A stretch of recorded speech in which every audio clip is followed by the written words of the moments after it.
Bihar board matric परीक्षा 2025 के लिए क्लास 10th बायोलॉजी चैप्टर 1 में से टोटल 30 मोस्ट इंपोर्टेंट ऑब्जेक्टिव प्रश्न चुन करके लाए। अगर मैट्रिक बोर्ड परीक्षा में चैप्टर 1 से ऑब्जेक्टिव प्रश्न पूछा जाता है तो इसी वीडियो में से आपको वो प्रश्न देखने को मिलेगा।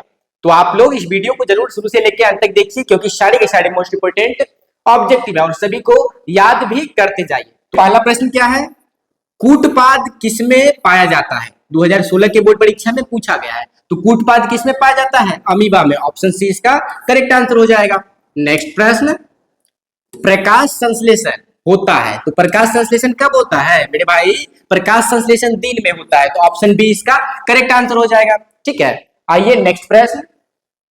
3 नंबर प्रश्न है, क्लोरोफिल वर्णक का रंग, क्लोरोफिल वर्णक जो होता है उसका रंग क्या होता है? तो क्लोरोफिल वर्णक का रंग हरा होता है। आपको अच्छे से ध्यान रखना है। तो इसका ऑप्शन ए करेक्ट आंसर हो जाएगा, हरा।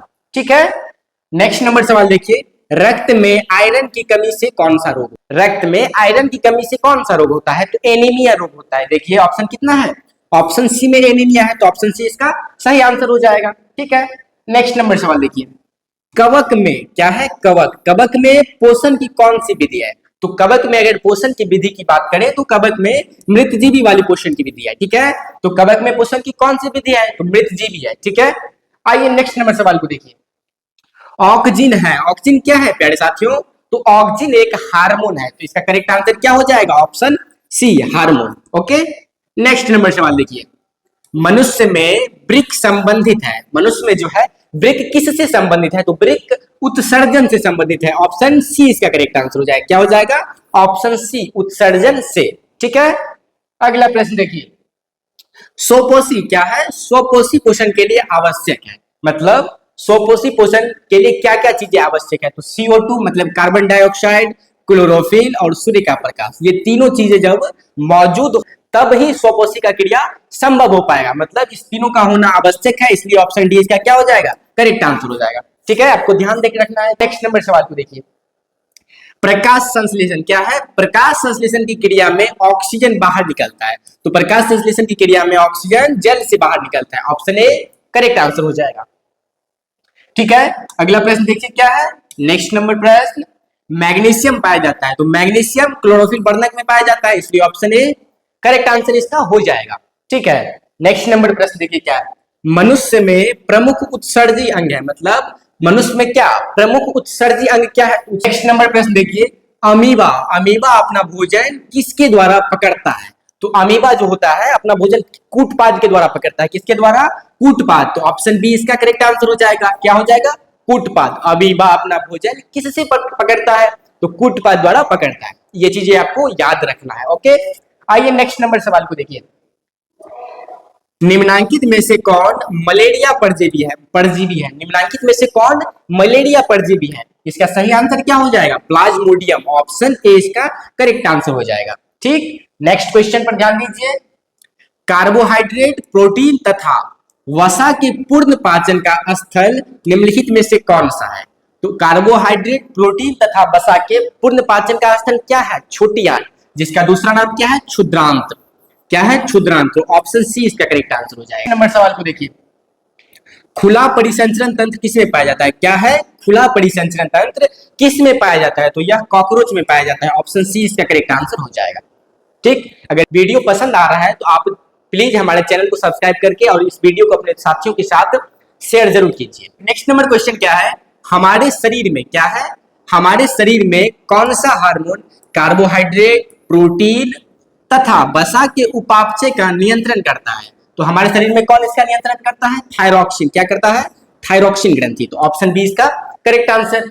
नेक्स्ट नंबर प्रश्न देखिए, इनमें से किसकी उपस्थिति के कारण रक्त लाल दिखाई देता है? तो रक्त लाल किसके कारण दिखाई देता है? हीमोग्लोबिन के कारण। तो देखिए ऑप्शन चेक कीजिए, ऑप्शन सी में हीमोग्लोबिन है, तो ऑप्शन सी इसका करेक्ट आंसर। रक्त किसके कारण लाल होता है? आप लोगों को याद रखना है, हीमोग्लोबिन के कारण। ठीक, एक स्वस्थ मनुष्य में प्रकुंचन एवं अनुशीतलन दाब होता है कितना? तो 120/80 mm होता है। कितना होता है? 120/80 mm। Okay, next number question देखिए, तंत्रिका तंतु क्या है? तंत्रिका तंतु की उत्पत्ति किस प्राथमिक ऊतक द्वारा होता है? तो तंत्रिका तंतु की उत्पत्ति एक्टोडर्म के द्वारा होता है। किसके द्वारा होता है? एक्टोडर्म। ओके, ये चीजें आपको याद रखना है। तो मनुष्य में वृक्क एक तंत्र का भाग है, तो किसका भाग है? उत्सर्जन का। क्या है? मनुष्य में वृक्क किसका एक भाग है? तो उत्सर्जन का भाग है। ठीक, इस सवाल का आंसर आपको याद रखना है। नेक्स्ट नंबर क्वेश्चन देखिए, पादप में जाइलम उत्तरदायी है, तो पादप में जाइलम किसके लिए उत्तरदायी है? जल का वहन के लिए। क्या है? ऑप्शन ए इसका 100% करेक्ट आंसर हो जाएगा। क्या हो जाएगा? पादप में जाइलम किसके लिए उत्तरदायी है? जल के वहन के लिए। नेक्स्ट क्वेश्चन, स्वपोषी पोषण के लिए आवश्यक है। तो स्वपोषी पोषण के लिए हमने पिछले क्वेश्चन में बताया था, यह क्वेश्चन रिपीट हो गया है, तो यह हो जाएगा उपरोक्त सभी। कार्बन डाइऑक्साइड तथा जल, क्लोरोफिल, सूर्य का प्रकाश, ये तीनों चीजें जरूरी है स्वपोषी पोषण के लिए। ये चीजें आपको अच्छे से समझ के रखना है और याद भी रखना है।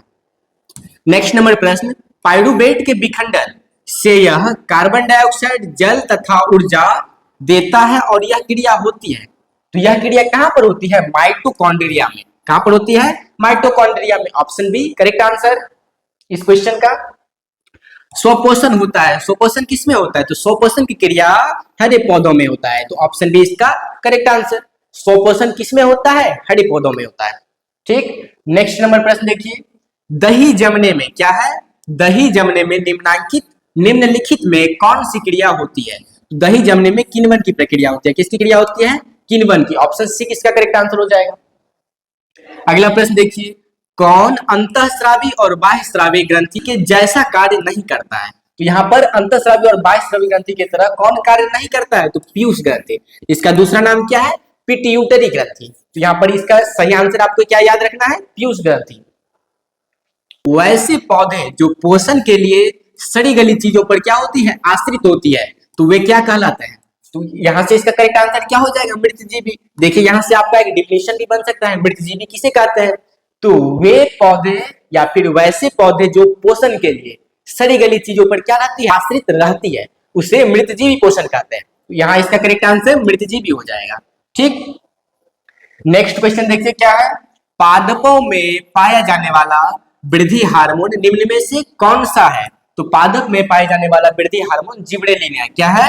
जिबरेलिन। तो ऑप्शन ए इसका करेक्ट आंसर हो जाएगा। नेक्स्ट नंबर क्वेश्चन देखिए क्या है, प्रकाश संश्लेषण द्वारा किसकी प्राप्ति होती है? तो प्रकाश संश्लेषण के द्वारा हम लोगों को ग्लूकोज की प्राप्ति होती है। किसकी प्राप्ति होती है? ग्लूकोज को। नेक्स्ट नंबर क्वेश्चन देखिए क्या है, मानव आहार नाल। क्या है? मानव आहार नाल या फिर अधरनालन भी कहा जाता है, का सबसे लंबा भाग है।